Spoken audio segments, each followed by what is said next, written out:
Seigneur Jésus, tu es Dieu depuis l'éternité.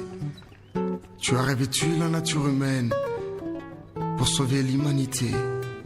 Et tu as fait de nous un peuple à la louange de ta gloire. Nous voici dans ta présence, Seigneur, pour t'offrir la raison de notre existence. Alléluia.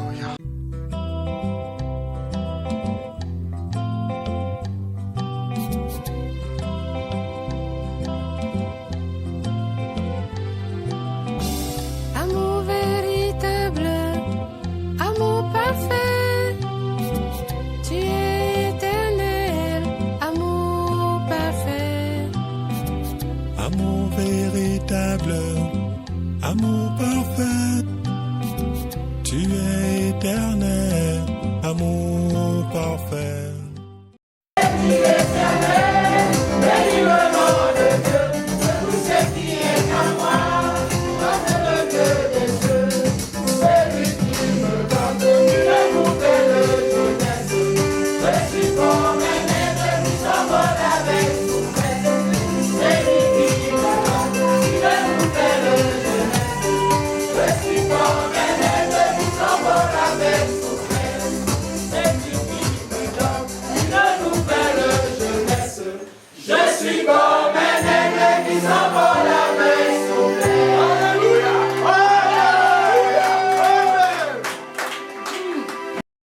Alors, nous sommes dans la suite logique parce que dimanche dernier, nous étions en déplacement.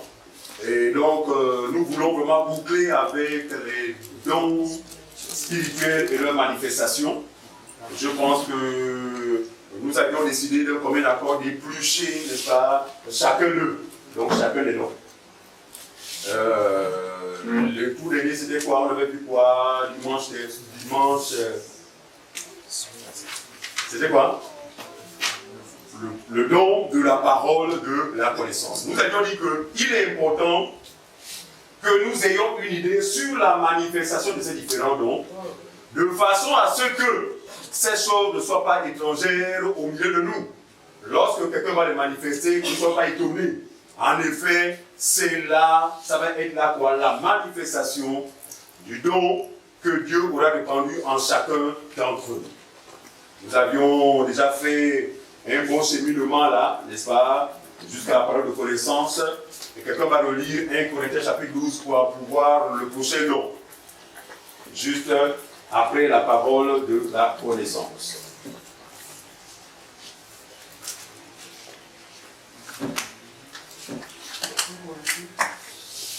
« 12, je crois que c'était verset 11, 10 et 10. Je la partie 9. 9 d'abord. À partir du verset 9. À un autre la foi par le même esprit. Oui. À un autre le don des guérisons. On l'a vu. Par le même esprit. Ensuite. À un autre le don d'opérer des miracles. On l'a vu. À un autre la prophétie. À un autre le discernement des esprits. Ok. À un autre la diversité des langues. À un autre l'interprétation des langues. D'accord. Verset 11. Est-ce que les mêmes esprits opèrent toutes ces choses? D'accord. Les distribuant à chacun en particulier comme il veut. Ok, on peut s'arrêter là. Alors, ce qu'on va faire, c'est qu'on va traiter de la question du don de prophétie ensemble que celui du parler en langue étrangère et son interprétation. Donc là, on va voir le don de discernement des esprits. Voilà. C'est un don spécifique. Quand bien même, tous les croyants ont forcément du discernement. Quelqu'un va lire Ésaïe chapitre 11, verset 5. Ésaïe chapitre 11, verset 5. Si j'ai bonne mémoire. Ésaïe 11, verset 5. Oui. La justice sera la ceinture de ses flancs. Je reprends à partir du verset 4. Ésaïe 11, à partir du verset 4. Mais il jugera les pauvres avec équité. Et il prononcera avec droiture sur les malheureux. Il s'agit de Jésus, hein. Non, il y a verset 1. Pour nous comprenions notre texte. Ésaïe 11, à partir du verset 1. Puis un rameau sortira du tronc d'Ésaïe. Un rameau sortira de quoi? du tronc d'Isaïe. Le tronc d'Ésaü. C'est ça? Isaïe. Isaïe. Qui était Isaïe? Isaïe était le père de David. Il faut bien comprendre ça. Pas Esaïe, c'est Isaïe, c'est ça? Voilà. Il dit, puis un rejeton sortira de quoi? Puis un rameau sortira du tronc d'Isaïe. D'accord? Et un rejeton naîtra de ses racines. Ah! Ici, on va voir Isaïe, c'est ça? Qui va mettre au monde David. Et de la descendance de David sortira le sauveur du monde. Ici, c'est une prophétie. C'est Isaïe qui parle. On continue. L'Esprit de l'Éternel reposera sur lui. Il s'agit de Jésus. Hein? Il dit, l'Esprit de Dieu va reposer sur ce descendant. Esprit de sagesse et d'intelligence. Un esprit de sagesse et d'intelligence. Esprit de conseil et de force. De force et de conseil. Esprit de connaissance et de crainte de l'Éternel. Esprit de connaissance et de crainte de l'Éternel. Ensuite. Il respirera la crainte de l'Éternel. Il respirera la crainte de l'Éternel. Il ne jugera point sur l'apparence. Il ne prononcera point sur un oui-dire. Mais il jugera les pauvres avec équité. Avec équité. Et il prononcera avec droiture sur les malheureux de la terre. Il frappera la terre de sa parole comme d'une verge. Très bien. Et du souffle de ses lèvres. Ça tient là. En fait, il ne jugera pas selon les apparences. Il discernera. Regardez. Tout ce qui a été cité autour de l'Esprit de Dieu est censé habiter le vrai croyant pour la simple raison que l'Esprit que nous avons reçu, c'est son Esprit. C'est pas ce qu'on comprend. En fait, le Saint-Esprit, c'est l'Esprit de Dieu. Donc, si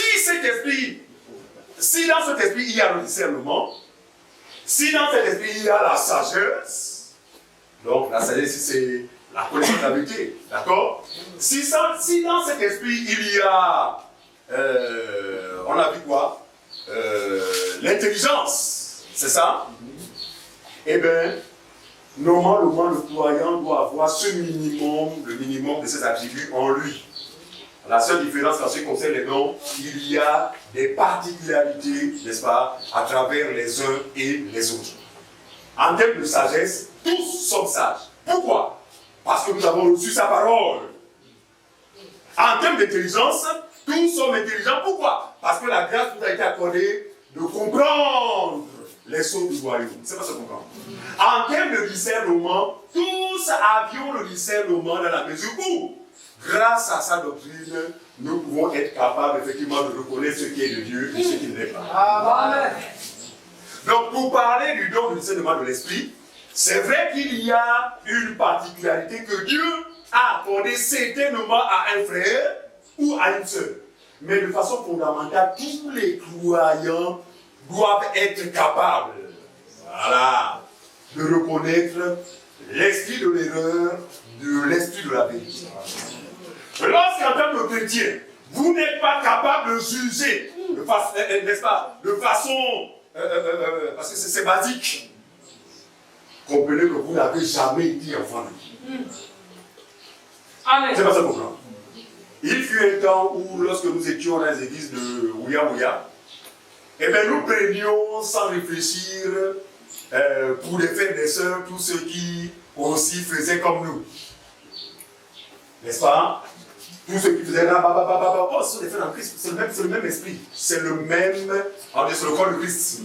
Pourquoi? Parce que nous n'avions pas encore reçu l'esprit de discernement. L'esprit de discernement vient dans la vie de nos premièrement pour communiquer la pensée de Dieu, en fait, pour l'enseigner. Parce que ce n'est que sur la base d'enseignement que l'homme peut être capable de discerner ou de juger. C'est pas ce qu'on comprend. Autrefois, vous vous abstenez de juger parce que vous estimiez que, en jugeant, vous vous exposez à la colère de Dieu.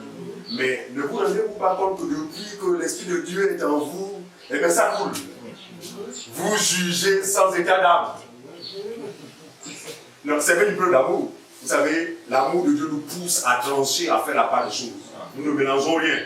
D'accord? Mais pour tous ceux qui s'abstiennent en tant qu'enfants de Dieu de juger, comprenez qu'ils n'ont jamais reçu l'Esprit de Dieu. On a vu que l'esprit de discernement, esprit de sagesse, esprit. Mais c'est le même esprit que nous avons reçu. Comment voulez-vous avoir reçu le Saint-Esprit et être capable de juger? Non, il est écrit, il ne faut pas juger. En général, lorsque les gens sont à court d'arguments, voilà les cas qui sortent. Vous mettez fin au débat. Lorsque vous quittez les points avec les gens de dehors, là, une fois ils sentent que ils sont acculés, ils n'ont plus rien à dire. Non, mais il est dit qu'il ne faut pas juger. Non, c'est un raccourci. C'est un raccourci. Le croyant ne peut que juger. Et son jugement est salutaire parce que lorsque nous jugeons, ceux qui nous écoutent peuvent avoir la grâce de retrouver le droit chemin. Alléluia. Or, si nous appelons bien mal, mal bien, nous embrouillons le peuple. C'est pas ça qu'on comprend. Voilà. En tant qu'enfant de Dieu, on doit être capable de monter le chemin, même si ça choque, même si ça scandalise. Mais nous n'avons le choix que de dire la vérité, sachant qu'elle seule est salutaire. Donc, le don de discernement des esprits. Nous allons avoir un passage qui va effectivement démontrer que tous, autant que nous sommes, avons la responsabilité ou encore la capacité d'user le discernement quant à l'esprit, n'est-ce pas, de l'erreur ou l'esprit du monde. 1 Jean, le chapitre 4, le verset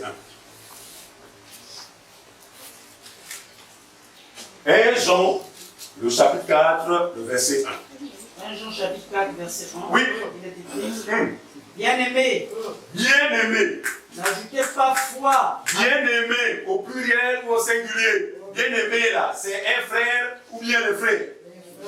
Très bien. Donc, ici, Jean s'adresse à l'église.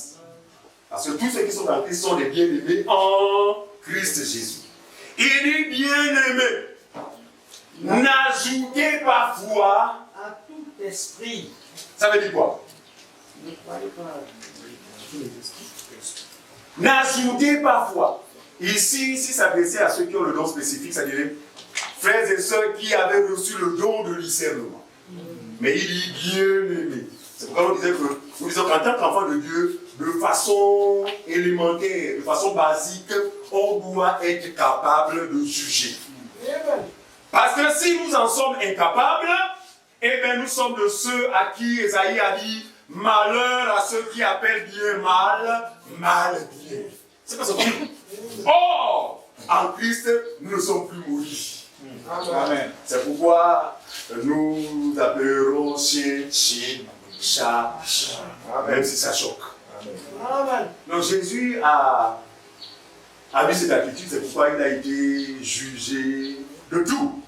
Le démoniaque, imposteur, etc. Pourquoi? À cause de la vérité. Mais Jésus ne pouvait se défaire de la vérité. Pourquoi? Parce qu'il est lui-même la vérité. C'est pas pourquoi. Quand vous avez l'Esprit de Dieu en vous, l'Esprit de Dieu vous inspire non seulement seulement, et même la crainte de Dieu. J'ai l'habitude de dire que un frère peut s'appeler frère, peut se faire appeler frère ou sœur, mais lorsque ce dernier ou ce dernier prend du plaisir dans le mal, pour nous comprenons qu'il n'a jamais reçu l'Esprit de Dieu. La Bible déclare de ce qui concerne Jésus qu'il respirait quoi? La crainte de l'Éternel. Ah! Quel est ce Saint-Esprit qui va te donner de te plaire dans ce qui est faux, dans ce qui est contraire à la volonté de Dieu? Non, il ne s'agit pas du vrai Saint-Esprit. Non. Écoutez, nous disons que ce n'est pas toujours le nombre important des frères et des sœurs à l'Assemblée. Mais c'est le fruit qui justifie en fait l'expérience à laquelle nous avons eu part. C'est bien. Et ce fruit, c'est non seulement la responsabilité, mais cette connaissance vous donnera d'inspirer, n'est-ce pas, de respirer la crainte. Parce que la crainte de Dieu, frères et sœurs, sera toujours proportionnelle à la connaissance que vous avez de Dieu. Plus vous grandissez avec Dieu, plus vous vous rendez compte que la crainte augmente. Mais si vous demeurez des bébés, eh bien, ce n'est pas évident.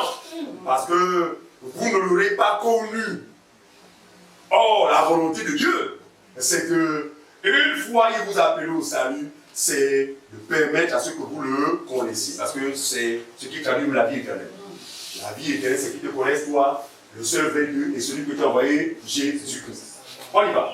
Bien-aimés, n'ajoutez pas foi à tout esprit. N'ajoutez pas foi à tout esprit. Éprouvez les esprits. Éprouvez les esprits.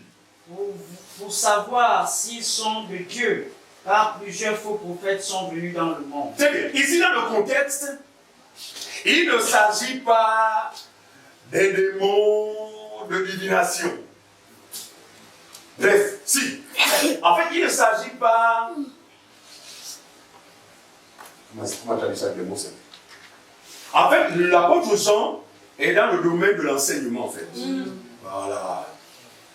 Il dit que, bien aimé, éprouvez les esprits pour savoir s'ils sont de Dieu ou pas. C'est-à-dire que plusieurs viendront au nom du Seigneur, comme il a lui-même dit Jésus. Plusieurs enseigneront des choses. D'accord? Au nom du Seigneur. Mais il faut maintenant que celui qui est en Christ, grâce à la doctrine de Christ qu'il aura reçue, soit capable de reconnaître qu'au-delà des miracles manifestés par ce monsieur ou par cette dame au nom du Seigneur, l'Esprit de Dieu n'est point en lui. Est-ce que vous croyez qu'il est possible de manifester des signes, des miracles, des prodiges sans avoir le Saint-Esprit? Bien sûr. Bien sûr. Mais bien sûr. Mais n'ayant pas de connaissance, nous étions séduits parce que pour nous c'était la preuve que non, ça c'est l'homme de Dieu. Non, je parle de ma vie antérieure. Voilà. Non, nous étions ébadis à chaque fois. Non, c'est pas simple. Hein? Surtout ceux qui tombaient là. Voilà, c'est vrai.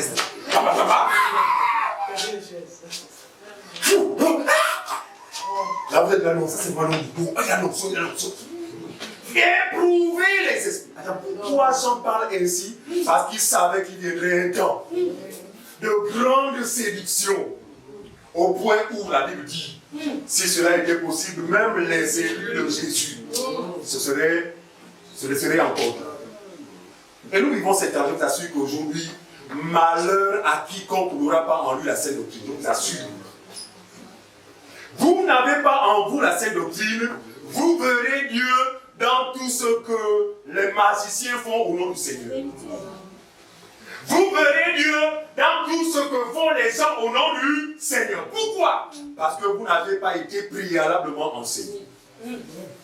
Je crois pour ma part que ce qui a fait la force de l'église primitive, c'est parce que, aussitôt après leur conversion, la Bible nous enseigne que ces derniers faisaient quoi? Persévérer. Dans quoi? Alors pourquoi s'étonner de ce qu'elle a été à l'abri de la séduction? Parce que grâce à la doctrine de Christ, ces derniers étaient capables. Voyez-vous? Mais regardez, le discernement était tellement poussé qu'ils éprouvaient même le ministre de la parole. Les frères de Béné nous disent l'apôtre de la Bible, c'est ça? Acte 17, c'est ça? Mais Paul, parce qu'il arrive à me dire, je fais ma Bible. Parce que je suis convaincu qu'il a été un instrument pour le salut des nations. Voyez-vous? Mais les frères de Béné, nous dit la Bible, avaient des sentiments. Non. Plus que quoi? Plus que les frères de Thessalonique. Autrement dit, ils avaient une disposition particulière en ce qui concerne la parole. Au point où, même lorsque Paul pouvait se placer devant eux pour les enseigner, faire aucun disait que non, là c'est Paul. Je n'ai plus besoin de vérifier. La Bible dit, ils examinaient les Écritures pour faire quoi? Pour voir si ce qui leur était enseigné était conforme. Regardez, c'est une attitude que vous ne trouverez jamais dans les milieux commerciaux. Appelée église. Regardez, la nouvelle personne, excusez-nous, parce que nous avons appris à parler franchement. Parce que si nous jouons à ce jeu-là, à caresser les gens en faisant du poil, eh bien, ce n'est pas sanitaire pour vous. Nous préférons que si cela vous scandalise, pour vous perdre, que ce qu'il en soit ainsi. Mais si c'est aussi un scandale sanitaire, gloire à Dieu. Parce qu'il s'agit d'une pierre que Dieu a placée expressément devant Sion, afin que celui qui va s'y heurter soit brisé. Afin que celui qui a la basse chance de se faire écraser par cette pierre soit réduit en pâte. Et aussi afin que celui qui aura la grâce de s'y appuyer ne soit point confus. C'est pas ça. Donc, cette pierre aura forcément ces trois effets dans la vie de l'homme. Tout dépend de ce que Dieu a pour plan pour chacun d'entre nous. Si elle vous écrase, eh bien, ce n'est pas notre faute. Nous n'avons le choix que de passer forcément. Parce que Dieu l'a placé sur un chemin. C'est-à-dire que tout le monde doit passer par ce chemin-là. Elle est placée à un endroit où personne ne peut l'esquiver. Maintenant, tout dépend des pattes de cette pierre vis-à-vis de ces personnes qui passent. Si elle vous écrase, et si elle vous écrase, ou bien si elle vous brise, mais si pour vous, vous voyez à ce caillou de salut, et c'est une grâce. Parce que je ne sais en quoi un caillou peut le sauver. Dieu a placé son salut dans ce caillou. Parce qu'il est la pierre angulaire. Il dit que c'est la pierre des âges, c'est ça? La pierre des âges. Elle sera, elle est, et elle sera. C'est une pierre qui a traversé tous les âges. Regardez, c'est la même pierre qui a été libérée pour briser la statue du roi Nebuchadnezzar. Non, c'est Jésus. C'est cette pierre-là qui a confondu, n'est-ce pas, ce faux Dieu, vénéré par tout Babylone. C'est la même pierre qui a accompagné Israël, n'est-ce pas, dans le désert, pour garantir de l'eau. C'est la même pierre dans laquelle Dieu va cacher Moïse, de peur que Moïse ne voie la gloire de Dieu. En fait, c'est une pierre éternelle.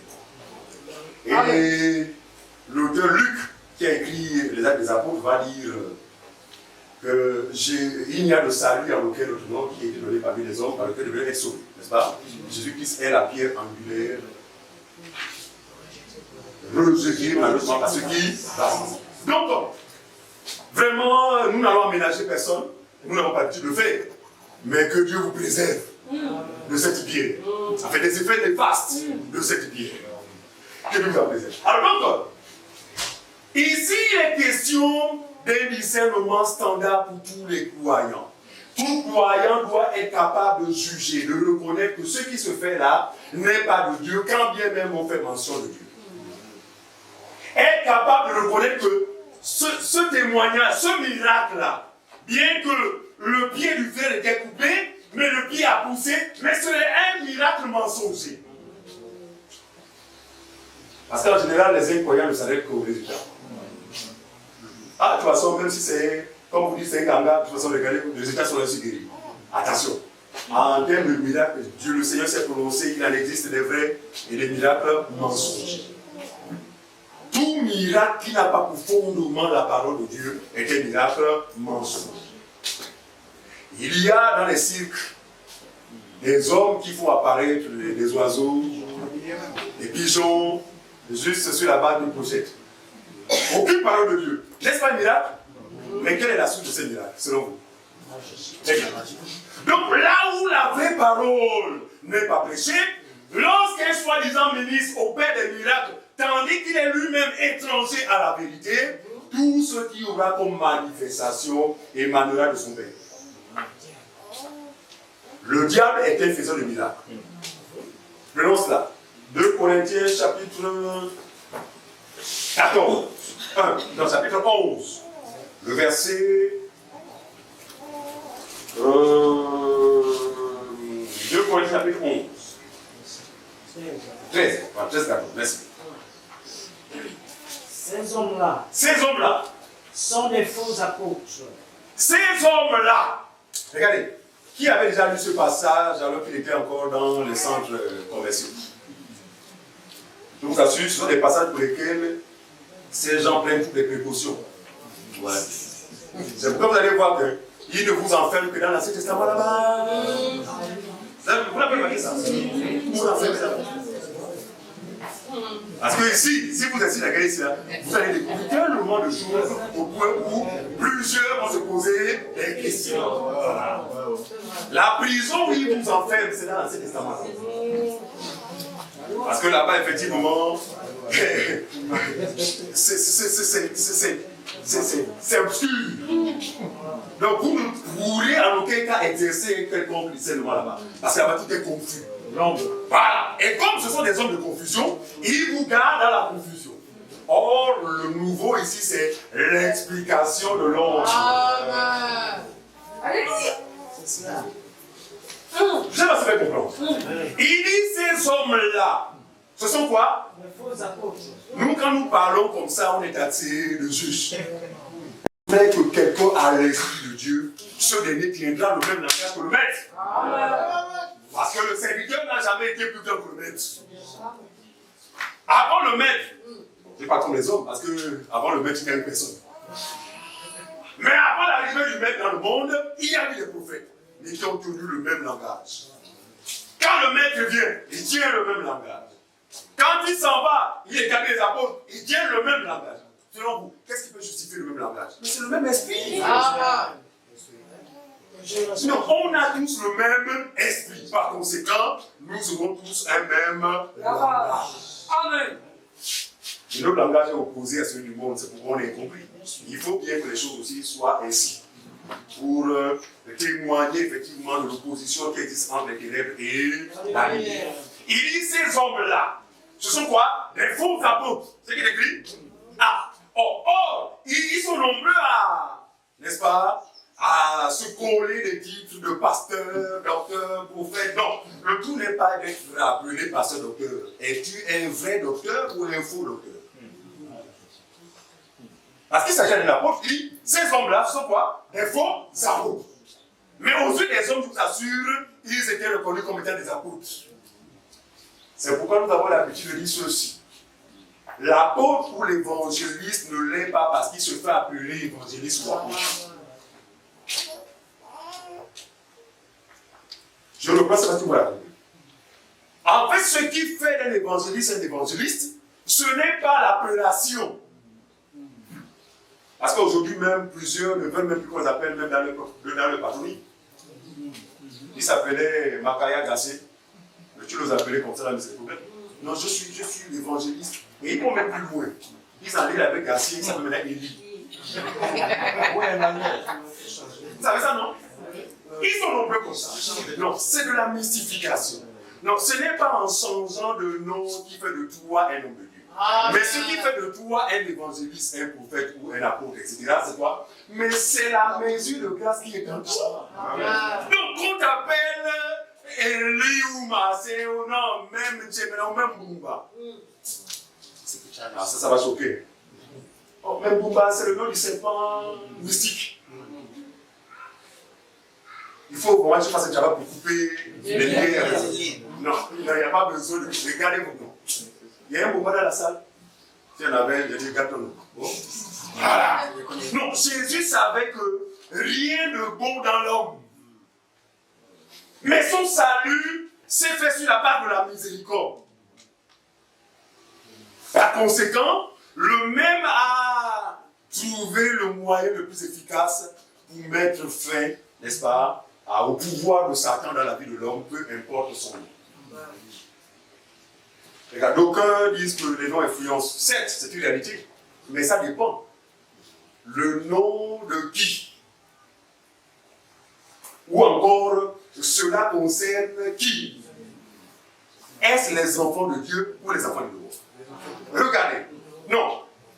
Regardez. Même sans avoir le nom de Mbumba, vous êtes déjà maudit aussi longtemps pour ne pas Christ. C'est pas ça qu'on comprend. Or, ces gens-là, ils ne se préoccupent même pas d'abord de connaître Christ qui délivre la malédiction. Ils cherchent à changer le nom. Vous demeurez maudits. Parce que la délivrance contre la malédiction ne passe pas sur une affaire de changement de nom. Mais une affaire de quoi? De changement de nature. Amen. Il faut que l'évangile véritable parvienne à vous, vous engendre de nouveau. Amen. Ça, c'est l'appel de la nouvelle naissance. Regardez. Comment pouvez-vous quitter la malédiction avec vous gardez l'ancienne nature? Non, vous ne pouvez vous en défaire. Nous voulons décourager toutes ces personnes-là qui sont dans ce processus de travaux spirituels interminables. Année après année, que ça travaux. L'année dernière, l'homme t'a demandé d'apporter du savon de bleu, ce qui devait être versé chaque jour sur le visage. Hein? Rien du tout. La deuxième personne que tu as contactée t'a dit non, tu achètes un parfum que voilà. Non. Aucune pratique humaine n'affranchira l'homme de la malédiction. Sinon Christ ne serait pas venu, parce qu'il aurait estimé que l'homme trouverait lui-même des solutions. Il vient pourquoi? Parce que malgré nos tentatives, nous avions demeuré esclaves du péché, esclaves de la mort, esclaves de la malédiction. Et il vient sur la terre pourquoi? Pour accomplir une œuvre salvatrice. Une œuvre qui, seul, nous insistons, seul a le pouvoir. Nous croyons à cette œuvre. C'est en cela que nous prenons pour des fous, parce que c'est en cela que nous n'avons plus besoin de compléments. Non, on n'a plus besoin de support. Parce que la foi en cette œuvre est suffisante. Parce que lui-même a dit tout est accompli. Amen. Enfin, on dit Amen. Amen. Lui-même dit que c'est fini. Il a dit non, mais. Je sais que tu es mort, mais. Voilà, là, c'est le mail des incrédules. Voilà, parce que ton mail là, c'est avec l'intention d'ajouter quelque chose à cette œuvre. Non, ils sont nombreux qui manifestent une incrédulité qui dit pas son nom sans qu'ils le sachent. Ils ont une doctrine que nous connaissons tous, c'est celle où le passage de la mort de Lazare a été utilisé à tort. Et ça revient toujours. Je vous assure, à la lecture de ce passage, tous ceux qui l'écoutent se retrouvent à la fin culpabilisés. Parce que là, mon ami, je suis en Christ, mais ça ne suffit pas. Parce que Lazare, non, avant qu'il soit lié, frère, il est ressuscité sous la parole du Seigneur. Et le Seigneur a dit que sur ses apôtres, il dit et ressuscité. Mon frère, ma soeur, tant que tu ne peux pas des liens, tant qu'on a fait un travail spirituel, tu les mets dans les liens. Quel lien? Donc nous expliquons simplement cette personne que dans l'interprétation des textes, il faut souvent tenir compte du contexte. En milieu juif, frère, l'enterrement, les deux frères se passaient ainsi. Vous avez rendu l'âme, voilà, des linges blancs, voilà, des linceaux, voilà, bref. Et puis on vous mettait quelque part dans une tombe. C'est ainsi que tous les juifs enterraient les leurs. Alors, Lazare a eu la grâce de revenir à la vie. Et cela grâce à celui qui est le chemin, la vérité et la vie. Regardez, toute est grâce. Mais quand il revient à la vie lui a été communiquée, c'est-à-dire qu'il a repris, d'accord, tous ses sens. Mais le contexte nous dit qu'il avait déjà été enterré. Ça veut dire quoi? Déjà bandé. Quelqu'un qui revient à la vie, n'est-ce pas logique, naturel, de lier ce monsieur, le Seigneur? Bien sûr. Où est le rapport avec les liens de malédiction? Où est le rapport avec les liens de malédiction? Non, nous croyons qu'effectivement l'homme sans Christ est mort. Nous croyons qu'effectivement les pratiques de nos ancêtres ont justement fait entrave, ou en fait nous ont exposés dans pas mal de situations. Ça nous le savons. Et d'ailleurs, Jésus lui-même en est conscient. C'est pourquoi il est venu. Parce qu'il dit quelque part qu'il n'est pas venu pour ceux qui sont bien portants. Il vient pourquoi? Parce que tous sommes malades. Mais il vient pour donner à l'homme une solution. Non seulement une solution, mais une solution efficace. Dans la mesure où quiconque croit en lui est passé de la mort à la vie. La puissance de Satan a servi Dieu. Du royaume des ténèbres au royaume des lumières. Je vous assure, la Bible dit, il nous a transportés. Ah, regardez, cette connaissance suffit pour que vous expérimentiez la véritable délivrance. Amen. Ce qui vous est proposé comme délivrance ne l'est point. Je suis désolé. Tomber n'est pas synonyme d'être délivré. Crier n'est pas synonyme d'être délivré. C'est pas ça qu'on comprend. Rentrer en transe n'est pas synonyme de délivrance. Ressentir la chaleur dans une partie du corps n'est pas synonyme de délivrance. La délivrance, Dieu l'accorde par la foi. Si vous voulez, c'est la foi. La foi que vous allez manifester vis-à-vis de ce que Jésus a fait pour vous, et bien c'est ce qui procurera la délivrance. C'est pourquoi nous, en tant que croyants, nous vivons dans une simplicité absolue. Ouais. Il n'y a plus tout le protocole parce que je me souviens qu'avant de sortir de la maison, tant que je n'ai pas balancé le sang tout le long, si je vais en Kémo, eh bien tout le chemin doit être imbibé de sang. Sans cette incantation, je n'étais pas sûr de ma protection. Je vous assure, je parle de moi, par le passé. En fait, ces choses constituaient pour moi des garanties. Ne sachant pas que Jésus a accompli une œuvre, une bonne foi, pour toutes. Et qui, aujourd'hui, en fait, dont son efficacité est avérée.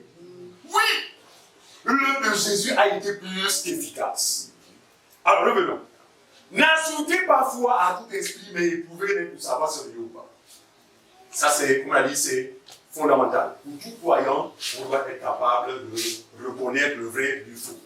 Mais sur quelle base allons-nous être capables de reconnaître le vrai du faux? Sur la base de sa doctrine. C'est l'enseignement qui nous donnera effectivement de reconnaître que bien que les gens font ceci au nom du Seigneur, mais il ne s'agit pas de l'Esprit de Dieu. Surtout des domaines aussi délicats que le parler en langue, je vous assure. Si vous n'êtes pas enseigné, vous verrez Dieu à travers le parler en langue qui se fait dans ces milieux-là. À savoir le rababa, le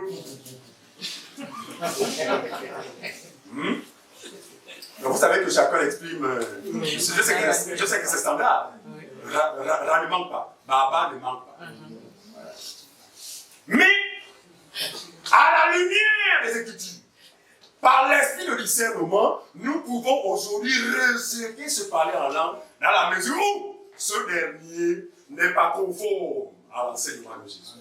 Or, avant que nous ayons reçu cet enseignement, frère, nous voyons Dieu dans ce langage barbare qui n'édifie personne, mais qui au contraire témoigne de ce que c'est l'Esprit de Dieu qui est en mouvement.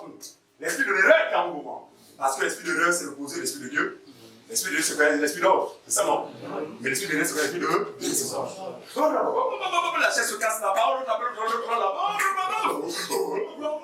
Si le Dieu ne fait pas mon ami, vous allez rester dans le baccarat. Non. Il y a lieu de nous imprégner de la volonté de Dieu au sujet de tout ce qui relève du royaume. Parce que Satan ne laissera pas l'Église tranquille dans la mesure où ce dernier, dans sa démarche de séduction, prendra toujours des choses de Dieu pour les pervertir. Prendre. Je dis quoi? Après, il sera toujours en train de calquer, imiter les choses de Dieu. C'est la suite du passage. C'est la suite. Oui. Ces hommes-là sont des faux apôtres. Les faux apôtres? Les ouvriers trompeurs. Les ouvriers trompeurs. C'est qui écrit? Oui. Déguisés en apôtres de Christ. Déguisés en apôtres de Christ. Et cela n'est pas étonnant. Ah. Puisque Satan lui-même se déguise en ange. C'est pas ce que nous avons dit. Cela n'est pas étonnant. Puisque lui-même se déguise en ange de lumière. Satan sait que le don de parler en langue était don réel dans l'Église. Maintenant, pour séduire les ignorants, il calque, il fait semblant. En fait, il manifeste autre chose au nom du parler en langue. Mais les gens tombent là-dedans parce qu'ils n'ont pas de la connaissance. Est-ce que tout le monde réalise l'importance d'être enseigné conformément à cette doctrine? Cet enseignement vous préservera, je vous assure, de tous les traits enflammés du malin, parce que Satan, c'est la dernière heure. Il est conscient, il sait que les temps sont courts. Par conséquent, le processus de la séduction est plus que multiplié. Heureux ces hommes et ces femmes qui, n'est-ce pas, garderont en eux le bon dépôt, à savoir la doctrine de Christ. Alors, donc, comment se manifeste ce don de façon spécifique? Vous allez voir, par exemple, dans Actes chapitre 16, l'apôtre Paul, effectivement, se retrouvera avec certains des apôtres, justement, dans la prédication, n'est-ce pas, de l'évangile. On va lire ça, Actes, le chapitre 16, on va lire verset 16 à 18. Voici la spécificité. Acte 16, 16 à 18. Oui. Quand nous allions au lieu de prière, une servante qui avait l'esprit de Python. Est-ce que en fait, je disais de façon générale, hein, tous les croyants doivent être capables de discerner sur la base de l'enseignement. Je dis si nous étions le rabababa, c'est parce que l'enseignement dit autre chose, n'est-ce pas? Mais regardez là, ceux qui ont le don spécifique, je vous assure, même vous qui êtes enseignés, vous aurez du mal en fait à détecter aussitôt l'esprit qui se manifestera. Pourquoi? Parce que l'esprit sera, l'esprit de l'erreur donnera l'impression d'être confort. En fait, c'est la phase la plus sensible où on a besoin des gens qui ont le don de discernement des esprits. C'est parce que comprendre. Lis maintenant. Quand nous allions au lieu de prière, Oui, une servante qui avait l'esprit de Python. une servante qui avait l'esprit de Python. Et quand on parle d'esprit de Python, c'est l'esprit de divination. C'est l'esprit de divination qui aujourd'hui est à la mode dans les assemblées. Nous connaissons Ouya, mais ils appellent ça prophétie. Parce qu'aucun d'eux n'est enseigné quant à la différence qu'il y a entre la prophétie et la divination. On a vu que c'est des choses sensiblement semblables. Voilà, vraiment semblables, je vous assure. Si vous n'êtes pas vraiment affermi, vous appellerez divination prophétie. Et prophétie, divination. Mais grâce à l'enseignement, parce que le Seigneur savait que, effectivement, il viendrait cette tendance-là, mais pour préserver le peuple, Dieu va encadrer le don de prophétie par 3 critères qu'on va découvrir tout à l'heure. Et donc, grâce à ces critères, on peut se rendre compte que beaucoup de personnes croient prophétiser alors qu'ils pratiquent la divination. Donc, avec un esprit de Python. Voilà, on y va. Quand nous allions au lieu de prière, Oui, une servante qui avait l'esprit de Python. oui. Et qui, en devinant, procurait un grand profit. Et qui, en devinant, pas en prophétisant, aux oreilles de ceux qui l'écoutaient parler, cette femme prophétisait. Oh, les textes disaient qu'elle devinait. Donc elle pratiquait de la divination au profit de ses maîtres. En fait, c'était une femme qui, dans sa salle besogne, procurait énormément de sous à ses maîtres. Parce que même quand elle parle comme ça, elle s'attendait à des retombées financières. Elle s'attendait à pas des apôtres. Ah non, c'est vraiment. Non, vraiment, voici ton droit d'option.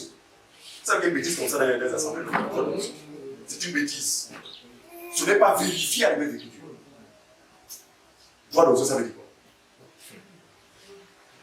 Si c'est l'onction que tu as reçue, mais tu as reçu gratuitement. Mais comment tu en maintenant pour l'exercice au pays? C'est du marchandage.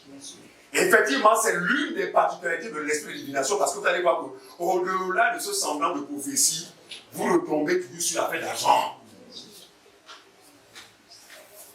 La divination est étroitement rattachée à l'argent. Vous n'avez pas remarqué? On va faire le travail, tout ça marche un jour, voilà ta vie de la vie. Mon ami, il va tout finir par atterrir. Et l'atterrissage, c'est votre argent.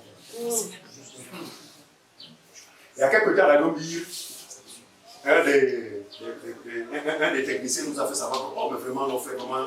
Non, je suis carrément au fait de la manipulation depuis que je suis dans cette radio-là. Parce que les faux secteurs avaient pour habitude, maintenant, moi, de louer des pièces là-bas en ville, dans des salles. Justement, et là, ils passent à la radio pour appeler les gens, les culpabiliser dans les médias parce qu'ils ont une stratégie. Vous culpabilisez, vous faites peur pour que vous veniez vers eux.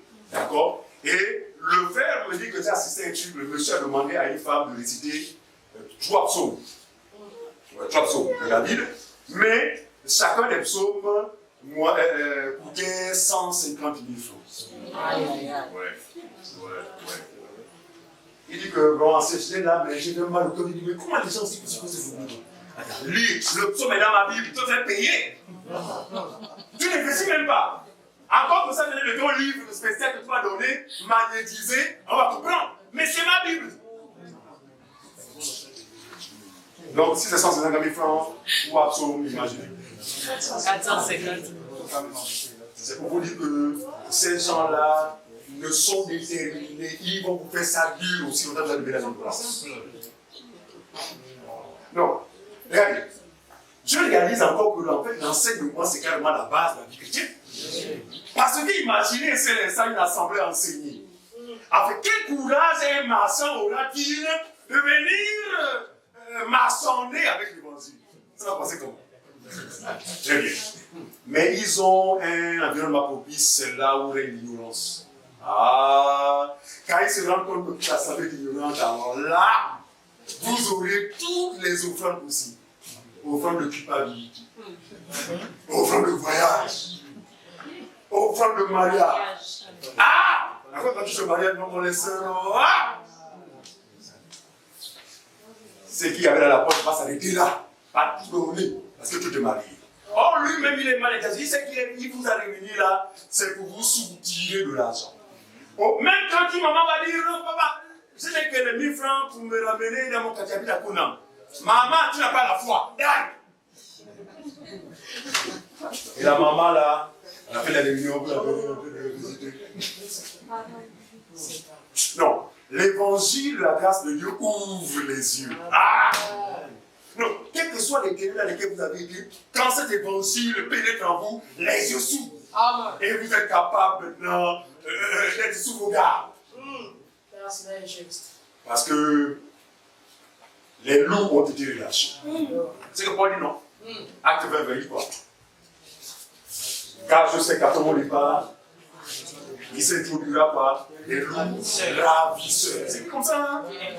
Je vous assure que non, c'est pourquoi ils sont venus vous garder dans l'Ancien Testament. Parce que si vous commettez l'erreur de commencer à répéter les actes des apôtres, vous allez découvrir tellement de choses et vous verrez vos conducteurs dans ça. Cela vous poussera forcément à dire que, ah papa, mais ce que tu nous fais là, mais je vois ici là. C'est une claque pour faire des blancs, premièrement. Il va vous gifler, un. Et deuxièmement, il va vous dire si vous n'êtes pas d'accord. Ça c'est mon. Allez chercher ailleurs. Elle fait témoigner que l'un des gourous avait comparé son bâtiment là à un restaurant. Il a lui offert à faire comme dans les restaurants si le menu ne vous plaît pas. Cherchez un autre restaurant. Non, il a tout dit. En effet, ce sont là des endroits où sont menées des activités commerciales, mais qui ne disent pas ensemble, qui ne disent pas leur nom. On vous présente Jésus, mais il s'agit d'un fonds de commerce, il s'agit. N'avez-vous pas remarqué que tout le truc autour de l'argent? Mais qu'est-ce que Jésus a dit? Il dit, on ne peut servir de maître à la fois. On finira par haïr un et aimer l'autre.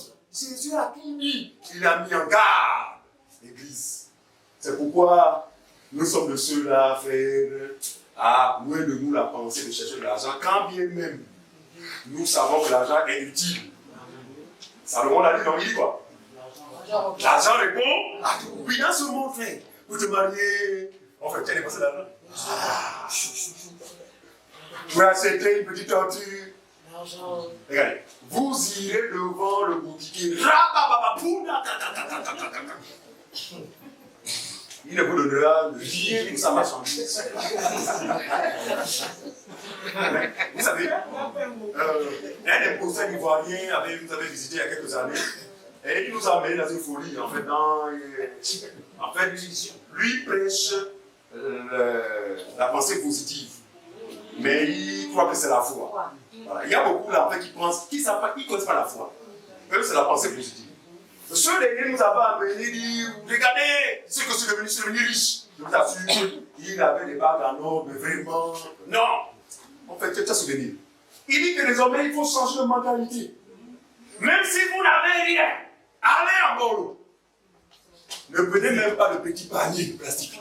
Prenez un chariot. Prenez même 3. Là, vous mettez dans l'esprit des riches.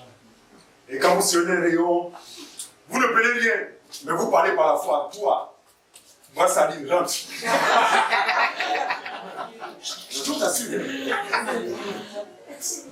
La vision diabolique de l'excellence nous a poussé un mois de la devenir des malades. Parce qu'imaginez, c'est ça que quelqu'un nous observait à l'entrée, avec les châtillons comme ça. Et nous étions convaincus que c'était un acte prophétique. Ah!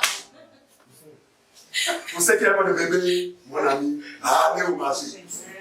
Allez au marché, qui veut, ça veut dire acheter le poisson en stock. Amenez à la maison.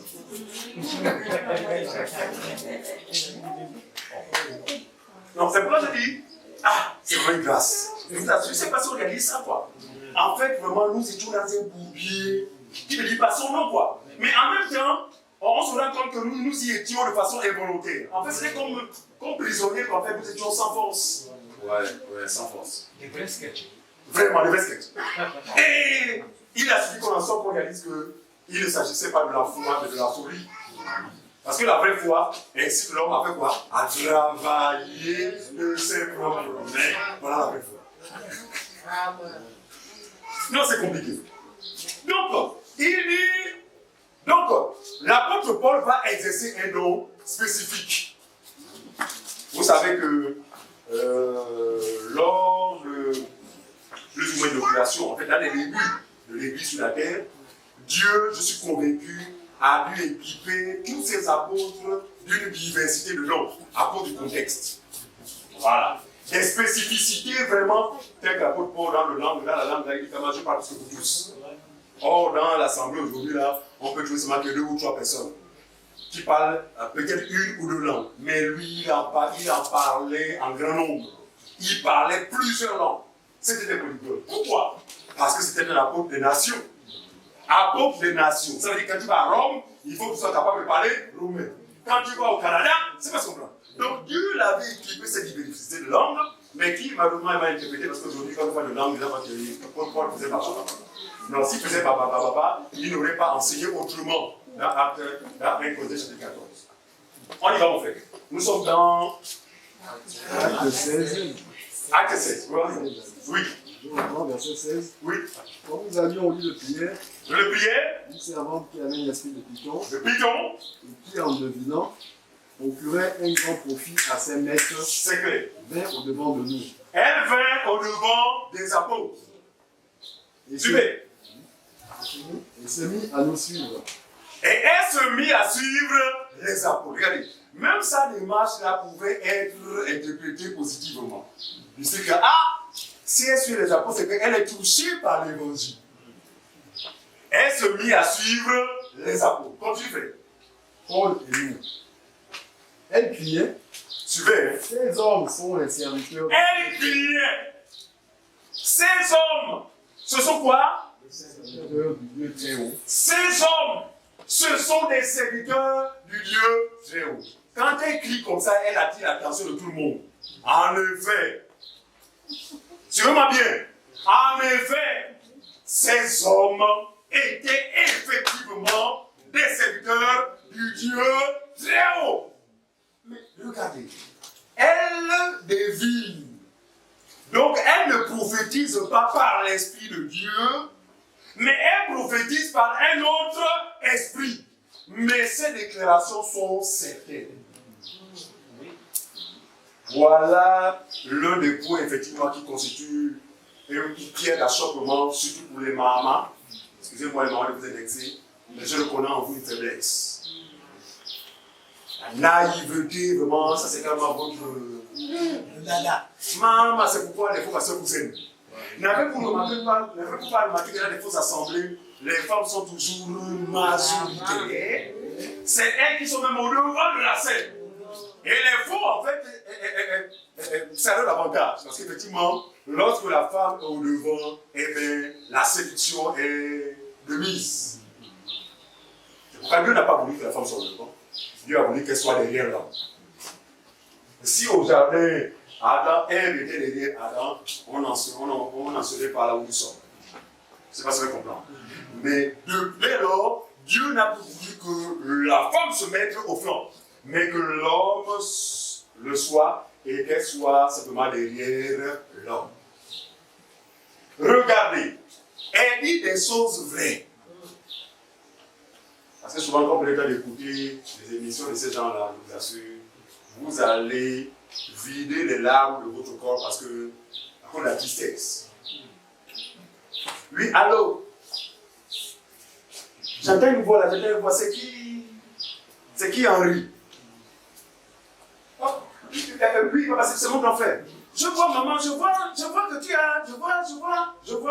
Oui, papa, oui, papa. Venez me voir, parce qu'il y a des choses qu'on ne peut pas dire à la radio. Venez me voir, pour ça on va dire. Et dès lors, le piège est tendu, la proie va se diriger, malheureusement, en direction du piège. Parce qu'une fois là-bas, la condition c'est c'est un travail spirituel. Parce que tout bon mécanicien au garage a une tenue appropriée. Le type l'appelle, oh papa, je suis mécanicien, maman dit, comment ça ne marche pas. Il dit, oh, je vois. Je te vois comme habillé, comme un mécanicien, tu as des habits avec des huiles comme ça. Oui, amen, papa. Ce qui est tout à fait normal. Le diable prie même à donner même l'homme des basiques, en fait, vraiment des notions. De la logique. Il dit, je vous vois enfermé dans une vieille voiture.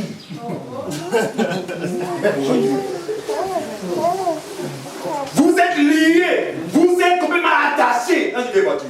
Venez me voir pour que vous en sortiez. Une prophétie bête bidon. Et je suis sûr que ce monsieur a été.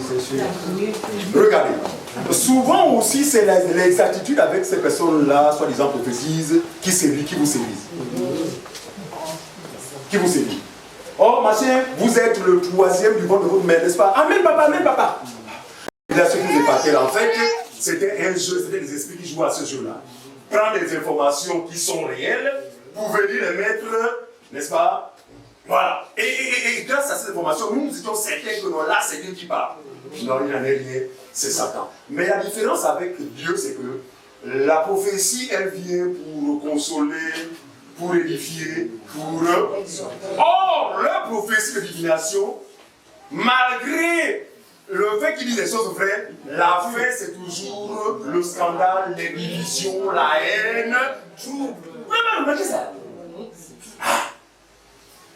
Beaucoup de familles aujourd'hui sont divisées à cause de ces gangas aujourd'hui devenus pasteurs. Dans la mesure où ils vous amorcent avec des informations qui sont tellement réelles, au point où ce qui va sortir, qui va vous diviser, mon ami, vous divisez là.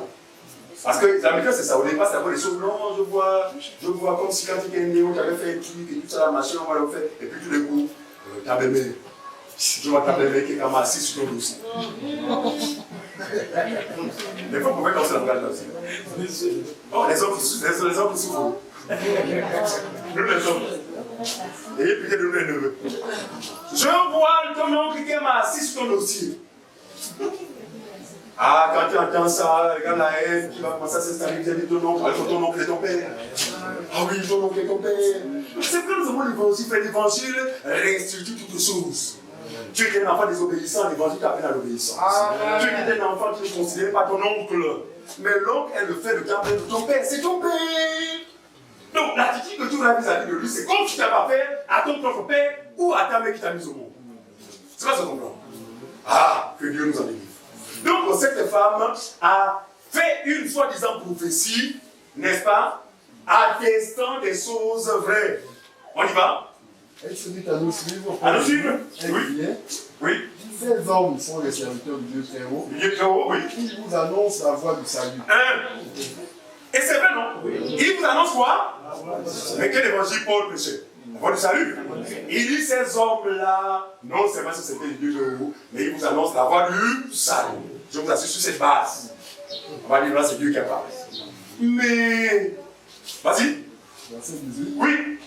Elle fit cela pendant plusieurs jours. Oh, elle fit cela pendant plusieurs jours. Donc la divination aussi a une particularité, c'est que vous allez voir que c'est toujours les mêmes prophéties qui reviennent toujours et toujours. Quand vous écoutez ces consultants-là, appelés prophètes, vous n'avez pas remarqué que c'est toujours les mêmes prophéties qui reviennent toujours, même si à portée de quelques innovations. Mais c'est toujours dans le droit fil. Soit vous êtes enfermé dans une marmite mystique, soit les parents sont assis sur vos dossiers, soit vous êtes attaché dans une forêt. Hein? Toujours ça. Donc ça revient toujours. La Bible enseigne que cette femme a répété cette prophétie-là pendant quoi? Pendant 3 jours. C'est ce qui a attiré l'attention de l'apôtre Paul. On y va faire. Oui. Elle fit cela pendant plusieurs jours. Oui. Paul, fatigué, se retourna et dit à l'esprit, je t'ordonne au nom de Jésus-Christ, au nom de Jésus-Christ, de sortir d'elle. De sortir d'elle. Il sortit à l'heure même.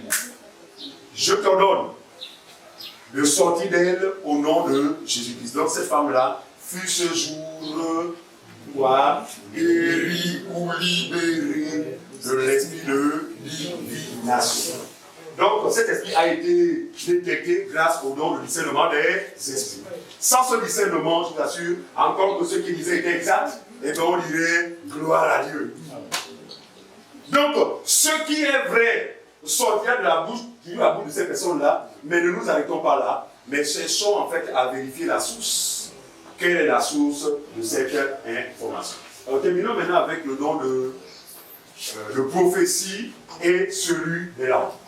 Alors vous allez remarquer que pour traiter de ces dons-là, l'apôtre Paul va consacrer quand même un chapitre, il parlera beaucoup plus de ces dons-là au même moment. Pourquoi il l'a fait? Il y a une raison. 1 Corinthiens chapitre 14. Le verset 1 à 33. 1 Corinthiens chapitre 14, verset 1 à 33. À 33. Recherchez la charité. Recherchez l'amour. Aspirez aussi aux dons spirituels. Aspirez aussi aux dons spirituels. Vous avez indiqué au début de l'enseignement que aussi vrai que nous avons reçu le Saint-Esprit, mais dans le Saint-Esprit, il y a une diversité de dons. Donc tout croyant doit se mettre à l'évidence que forcément je dois être appelé à manifester un don. D'où ce langage aspirer. Ce n'est pas que le don se reçoit en aspirant quand le don vient. C'est en vous. Mais aspirez à ce que ce qui est en vous se manifeste. Voilà le contexte. Ensuite. Aspirez aussi aux dons spirituels. Très bien. Mais surtout à celui de la prophétie. Ah, il dit mais surtout à celui de la prophétie. Ici, la prophétie dans le contexte, ce n'est pas tant la spécificité d'abord dans un premier temps, mais c'est tout ce qui, n'est-ce pas, est non seulement édifiant pour l'assemblée, mais va s'exercer de manière claire. C'est-à-dire que sans embûche, en fait, il n'y a rien de erroné. Parce que nous sommes tous des prophètes. On l'avait dit, non? Il dit que nous sommes tous fils de prophètes. Ça veut dire que chacun, pour sa part, prophétise d'une manière ou d'une autre. Moi, je peux prophétiser, par exemple, en parlant du Seigneur, de façon, oh, Dieu est bon, il m'a sauvé. Hein? Mais quelqu'un s'il va prophétiser, suivez-moi bien, en imposant les mains à un malade. Parce que Dieu le fait, c'est quoi? Au nom du Seigneur. En fait, afin que les gens voient Dieu. Les gens glorifient Dieu. Donc, le premier contexte de la prophétie, c'est que nous prophétisons tous d'une manière ou d'une autre. Pour la gloire de Dieu. C'est pas ça qu'on comprend. On y va. En effet, celui qui parle en langue ne parle pas aux hommes, mais à Dieu. Voici la partie là, effectivement, qui a justifié le langage barbare dans les assemblées. En effet, il est écrit que celui qui parle en langue ne parle pas aux hommes. En langue, c'est au pluriel ou au singulier. Singulier. Voilà. Celui qui parle en langue étrangère ne parle pas aux hommes, mais à Dieu. Ensuite, Ne parle pas aux hommes, mais à Dieu, car personne ne le comprend. Voilà. Et c'est en esprit qui dit les mystères. Vous comprenez pourquoi l'apôtre Paul insiste sur l'interprétation? Parce qu'il en est effectivement conscient, il sait que celui qui parle en langue ne parle pas aux hommes directement, parce qu'il parle dans un langage étranger à l'assemblée. Il faut bien comprendre ça. Celui qui parle en langue va se mettre à parler dans un langage étranger à l'assemblée. Et dès ce moment-là, personne ne le comprend. Mais qui le comprend? Dieu seul. Parce que Dieu, effectivement, est l'auteur de toutes les langues. Amen. Ça, on comprend. Mais ça donne effectivement à beaucoup de personnes maintenant de penser à un langage barbare et qu'on a même impliqué aux anges. Voilà. De parler des anges. Moi, je parle en langue des anges. Or, il n'en est rien. Attends, comment un humain peut-il parler en langue des anges? Sinon, quel sera le but de ce don? Parce que le but, les dons donnés par Dieu, c'est quoi? C'est l'édification. En quoi serais-je édifié dans un langage que je ne comprends pas? Non, il n'est pas question de parler en langue des anges. La langue des anges est pour les anges. La langue des hommes est pour les hommes. Ils ont dit non, Paul a dit que quand je parlerai en langue des anges, si je n'ai pas l'amour, eh bien, quand je parlerai en langue des anges, il n'est pas de dire que l'homme est capable de parler en langue des anges, mais la langue des anges au milieu des hommes, effectivement, est quelque chose de mystérieux. C'est pas ça qu'on comprend. Alors, comme c'est mystérieux, et si jamais il arrivait que quelqu'un s'exprime dans cette langue, ça va être extraordinaire pour l'assemblée. Mais si ce dernier n'a pas l'amour, cela ne sert absolument à rien. Paul est en train de mettre à l'évidence l'amour qui va constituer le fondement de l'Église. Et il parle au conditionnel. Et vous avez remarqué ça? Il parle au conditionnel. Il dit quand je parlerai. C'est le conditionnel, non? Est-ce que ça veut dire qu'on parle? Il dit si cela était possible. Voilà. Sans amour, il faut comprendre que dans 1 Corinthiens chapitre 13, l'apôtre Paul est en train de valoriser l'amour sans lequel notre vie chrétienne n'a pas de sens. Parce que même la mort de Jésus s'est faite sur la base, sur ses bases, sur la base de l'amour. Donc il n'en est rien. Alors revenons maintenant sur nos textes. Voilà. Car personne ne comprend. En effet, personne ne comprend celui qui parle en langue étrangère dans l'assemblée, seul Dieu le comprend. Mais en esprit, il se dit des choses. Parce que ce dernier l'exprime par l'esprit. Celui qui prophétise l'exprime par l'esprit. En fait, tous les dons que nous les manifestons par l'esprit. On y va. Verset 3. Oui. Celui qui prophétise au contraire parle aux hommes. Ah. Celui qui prophétise au contraire parle à l'assemblée, parle aux hommes, dans la mesure où ce qu'il dira sera clair pour toute l'assemblée. Ensuite, les édifie, les exhorte, les console.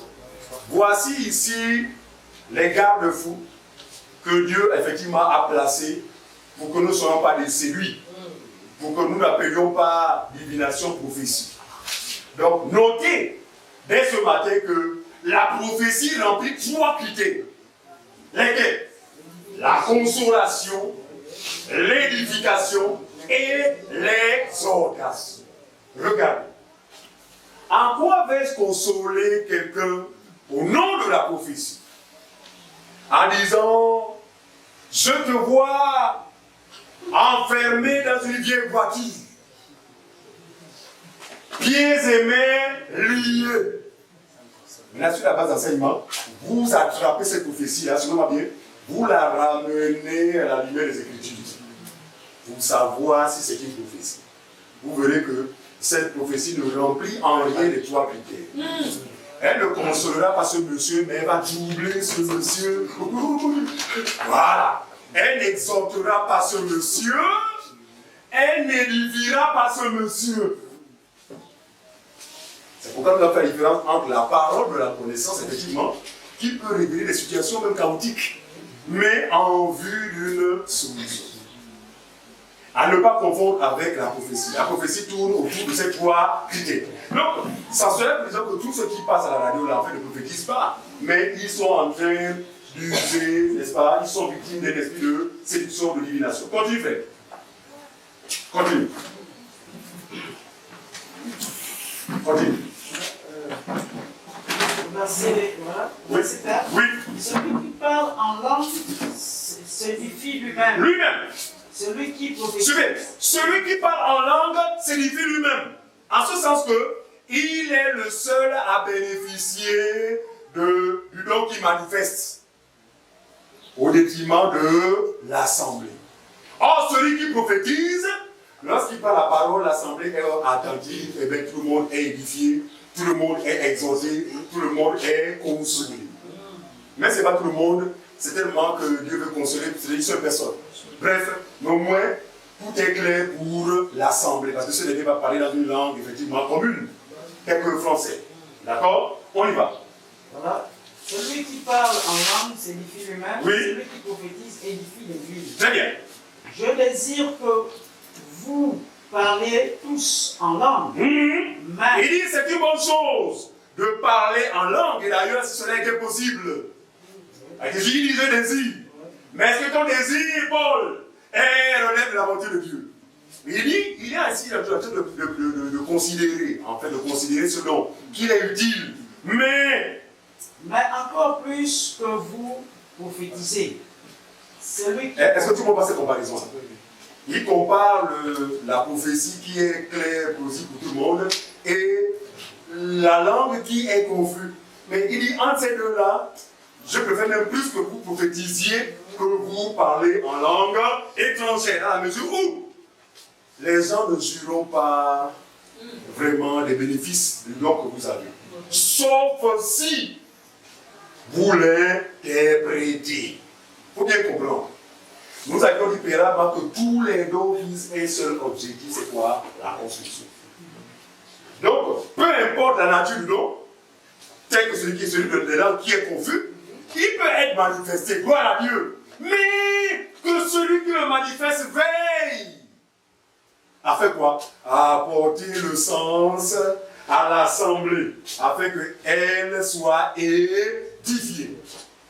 Un parler en langue qui manque d'interprétation, c'est du barbarisme. En fait, vous êtes en opposition avec l'Esprit de Dieu parce que l'Esprit de Dieu vous l'a accordé pour que vous édifiez les autres. Mais comment l'assemblée serait-il édifiée dans un langage incompris? Encore que dans ces milieux-là, tous parlent en langue. Curieusement. Deuxièmement, c'est que contrairement à ce que la Bible dit que deux ou trois à tout de l'heure le fassent, là-bas c'est tout le monde. Il faut que l'homme la bien souffler pour mettre fin à l'exercice des dons, sans que le but n'ait été atteint. C'est ça qu'on comprend. Quand nous parlons de ces choses, les gens pensent que nous remettons en cause ce que Dieu nous a écouté. Une assemblée sans don. Vraiment, on serait handicapé. Nous nous enseignons afin que ces dons-là soient manifestés à travers les uns et les autres. Mais rassurez-vous, nous n'allons pas nous priver du jugement. En ce sens que, si c'est notre esprit qui parle avec vous, nous allons détecter le mauvais esprit. Et nous disons, attends, après, oh. Mais avec la sagesse. Mais cela ne va pas vous donner aussi d'avoir peur de prophétiser. Non, ça vient. On a dit que pour prophétiser, on n'a pas besoin d'être en chance. Hein? Mais, non, vous avez une conviction de partager quelque chose. Levez la main, on vous donne le marché pour prophétiser. Hein? Sans fermer les yeux même. Sans faire comme ça. Et puis l'assemblée va examiner. Et puis si c'est, on dit Amen. Qui ne peut prophétiser? Moi, frère, vas-y, prophétise. L'assemblée. Non, ça, c'est pas, je vous assure que les assemblées des saints se passent dans une simplicité absolue. On nous a tellement mystifié, quoi. Il faut du bruit, il faut des sons, machin. Non. Parce que le but de Dieu, c'est que chacun exerce ce qu'il a reçu. Et cela provient du corps. On y va faire. Continuons. Oui, je désire que vous parliez Oui. en langue, mais encore plus que vous. Ne prophétisez. Celui qui prophétise est plus grand que celui qui parle en langue. Regardez, écoutez la vraie apôtre. Est-il ici en train de faire une comparaison, puisque c'est le même qui dit que Dieu a réparti en chacun selon la mission de grâce. Alors, s'il dit maintenant que celui qui prophétise est plus grand, ça veut dire que Dieu fait une distinction. Or, nous savons que tous les dons se complètent. Non, il faut comprendre le langage du frère. Le frère te dit que, en fait, de ces deux dons-là, lui là est plus grand à la mesure où il est clair dans ses propos, en fait. C'est plus avantageux que celui qui parle en langue et qui est privé de l'interprétation. Il n'est pas ici en train de faire une comparaison de gens parce que nous n'avons pas reçu de la même manière. Mais tous sommes utiles, même celui qui a reçu une mesure à sa place dans l'église. Continuons. Que celui qui parle en langue, au moins, que celui qui parle en langue a moins que ce dernier. Reprends le verset 5. Oui. Je désire que vous parlez tous en langue, mais encore plus que vous prophétisez. Celui qui prophétise est plus grand que celui qui parle en langue. A au moins que ce dernier l'interprète. Oui. Pour que l'Église reçoive l'édification. Il dit, celui qui prophétise est plus grand que celui qui parle en langue. D'accord? Mais écoute, il pose une condition. À moins que, donc pour que celui qui parle en langue soit au même niveau que celui qui prophétise, ce dernier doit apporter quoi? De l'interprétation à son parler en langue. Est-ce que c'est clair pour tout le monde? Il dit à moins qu'il n'interprète. Dès ce moment, ils seront tous au même pied d'égalité. On y va. Et maintenant, frère, de quelle utilité vous serais si je venais à vous parler en langue et si je ne vous parle pas par révélation, ou par connaissance, ou par prophétie, ou par doctrine? Il est en train de dire que dans la charge qui m'a été donnée par le Seigneur, donc c'est d'aller apporter l'évangile, de quelle utilité serais-je pour les nations si je leur transmets cet évangile dans une langue qu'ils ne comprennent pas? Oh, que si j'enseigne par doctrine, par révélation ou par machin, dans une langue qu'ils comprennent, eh bien, je suis pour eux d'une grande utilité. Voilà. On continue. Si les objets comme moi, inanimés, voilà, qui rendent un son comme une flûte ou un arc, ne rendent pas des sons distincts, oui, comment reconnaîtra-t-on ce qui est joué? Alors, j'ai compris pourquoi l'apôtre Paul, avant de développer le sujet des langues, va d'abord prendre cette image. Parce qu'il savait certainement que les gens allaient mal interpréter le parler en langue comme ça se passe aujourd'hui. Alors donc, pour nous le faire comprendre, il va s'appuyer sur la nature. Parlant de quoi? Des instruments de musique. La flûte, le tambourin, la guitare. Il dit quoi? Il dit si les objets inanimés, parce que la flûte est un objet inanimé, mais qui devient animé, c'est lorsque l'homme l'utilise. C'est pas ça qu'on comprend. Donc ce sont des instruments inanimés, mais qui sont animés lorsque l'homme les utilise. Il dit que si les objets inanimés rendent tous un son confus, comment alors allons-nous reconnaître ce qui est joué sur la guitare, ce qui est joué sur la flûte, ou ce qui est joué sur la flaque, sur la harpe? Autant pour moi. C'est une question qui est posée. Imaginez c'est ça. Piano. Flûte. Tambourin. Maintenant, reconnaissez quel est l'instrument qui joue là. Vous avez la capacité. Mais pourquoi il passe cet exemple? Parce qu'effectivement, il compare la tonalité ou le rendu de chaque instrument à quoi? À la diversité des langues. Le fang peut se distinguer du yéné. Parce que quand l'auteur les écoute, eh bien, ils s'expriment différemment. Mais on peut, grâce à leur différence, parce que chacun de eux, en quelque chose de particulier, fait la différence. Ah, ça c'est Yéné qui parle, ça c'est Fang qui parle. Mais imaginez un seul instant que toutes les nations parlaient que Fang, Fang, Fang, alors que ceux qui parlent sont nombreux, eh bien, on serait pris dans la confusion dans la mesure où on serait que finalement tous ce sont des guitares. Or, Dieu a voulu qu'il y ait une diversité d'instruments. Expression de quoi? De la diversité des langues. Vous devez noter ça.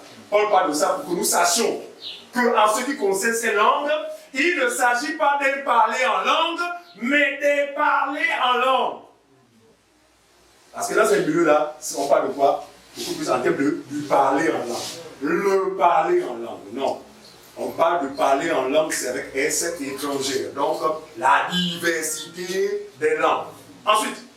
Et si la trompette rend un son confus, oui. Qui se préparera au combat? C'est clair, continue. De même, vous, si par la langue. Voilà la comparaison. Il dit, de même vous, si par la langue. Vous ne donnez pas une parole distincte. De même vous, par la langue. Si votre langage n'est pas compris, comment sauront-on ce que vous dites? C'est qu'il écrit. Comment l'assemblée saura-t-elle ce que vous serez en train de dire? Dans la mesure où vous ne parlez pas de façon distincte. Afin que vous ne permettez pas aux gens de comprendre ce que vous dites. Ensuite. Car vous parlerez en l'air. Ah, c'est qu'il écrit. Il dit, hein, dans une assemblée, lorsque quelqu'un, au nom du parler en langue, se met à exprimer ça, à s'exprimer dans une langue que les gens ne comprennent pas, pour l'apôtre Paul, ce dernier parle en l'air. Parler en l'air, ça veut dire quoi? Tu ne dis rien. Tu ne dis absolument rien. Tu n'es utile en rien pour l'assemblée. Donc, vaut mieux le taire. Ensuite. Quelque nombreuses que puissent être dans le monde des diverses langues. On rentre à ça. Suivez. Excuse-moi. Parce que ici, c'est pour mettre déjà, pour stopper toutes ces personnes qui entretenaient la peur de parler en langue des anges. Regardez, dans l'exposé de Paul, Paul compare d'abord les langues à la diversité du rendu de chaque instrument. Mais regardez, il dit de toutes les langues qui existent dans ce monde. Donc ici, Paul dit, le parler en langue qui va être manifesté dans l'assemblée ne sera pas extra-monde. Je ne sais pas si vous souvenez de l'introduction. Il dit de toutes les langues qui existent dans le monde, ça veut dire que si Ursule se met à parler en langue, ça va être une langue humaine de la terre, mais qui peut être inconnue dans l'assemblée.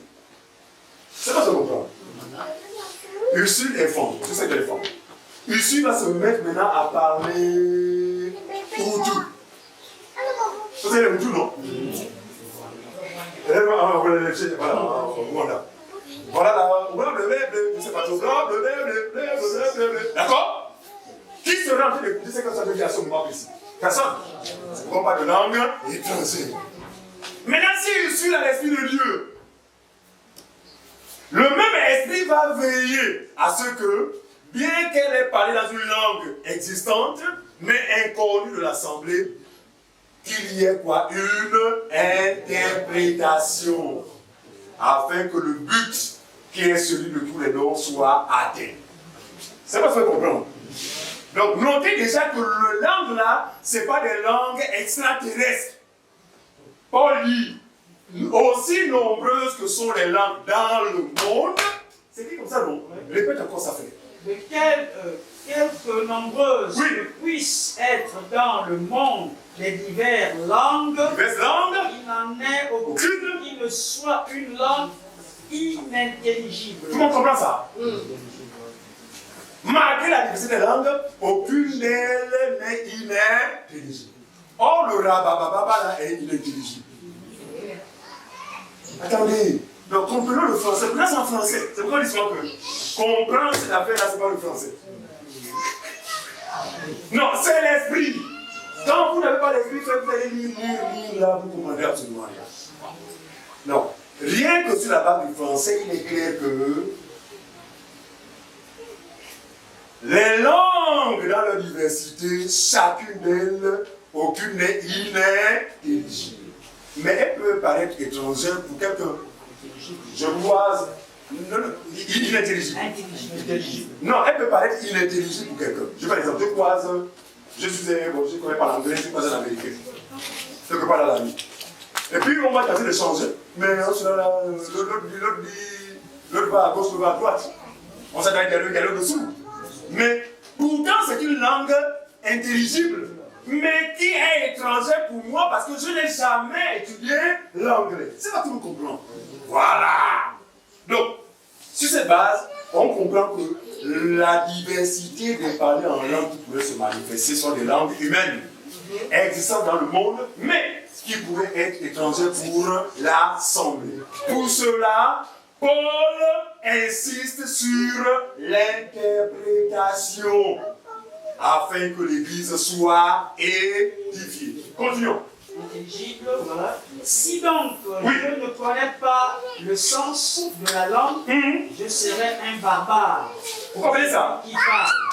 Et celui qui parle sera un barbare. Si je ne connais pas la langue, si je ne comprends pas la langue de celui qui parle, je serai un barbare pour lui et il sera un barbare pour moi. Or, vous voyez que dans ces milieux-là, les gens sont maintenus dans la barbarie. Vous n'avez pas remarqué? Du premier au temps, dans la barbarie. Parce que jamais on allait apporter du sens à ces soi-disant parler en langue. Oui? Que ce soit pour l'édification de l'Église. Est-ce que c'est clair? Le but est clairement indiqué. Le but c'est quoi? L'édification du corps de Christ. Ensuite, que vous cherchez à en posséder en abondance. Oui. C'est pourquoi que celui qui parle en langue prie pour avoir le don d'interpréter. C'est qu'il est écrit que celui qui a reçu ce don prie le Seigneur pour avoir la capacité d'interpréter. Ensuite. Car si je prie en langue, l'esprit est en prière, mais mon intelligence demeure spirituelle. Très bien. Quand vous visitez notre version dit, car quand je prie en langue étrangère, mon esprit mon intelligence est stérile. En ce sens que je me contente beaucoup plus de mon édification personnelle qu'à celle des autres. Parce que l'intelligence, c'est quoi? Ça veut dire que c'est veiller à apporter de l'explication à ceux qui m'écoutent. Voilà ce que veut dire mon intelligence demeure stérile. Parce que là, je demeure dans une langue incomprise. Et mon intelligence est ce moment demeure stérile dans la mesure où je ne me préoccupe pas à atteindre le but pour lequel Dieu m'a donné ce don. Ensuite. Pour faire donc, je prierai par l'esprit, mais je prierai aussi par l'intelligence. Autrement dit, je prierai dans une langue étrangère, mais je ne dois pas manquer justement de la portée du sens. Voilà, très bien, l'interprétation. Continue. Je chanterai par l'esprit. Oui, parce que le don du parler en langue, ce n'est pas seulement des messages, ça peut aussi la prière, ça peut être même un chant. Voilà, mais ce qui est important, c'est que l'Église soit édifiée. Peu importe la forme par laquelle le don va se manifester. On continue. Je chanterai par l'esprit, mais je chanterai aussi par l'intelligence. Très bien, continue. Autrement, si tu rends grâce par l'esprit, comment celui qui est dans les rangs de l'homme, du peuple, répondra-t-il Amen? Amen. Est-ce que tu comprends la question? Si je me contente seulement de parler dans ce langage que seul je comprends et que Dieu seul comprend, comment quelqu'un du peuple va-t-il dire Amen? C'est pour nous montrer quoi? L'importance de l'interprétation. Continuons. À ton action de grâce, puisqu'il ne sait pas ce que tu dis. tu rends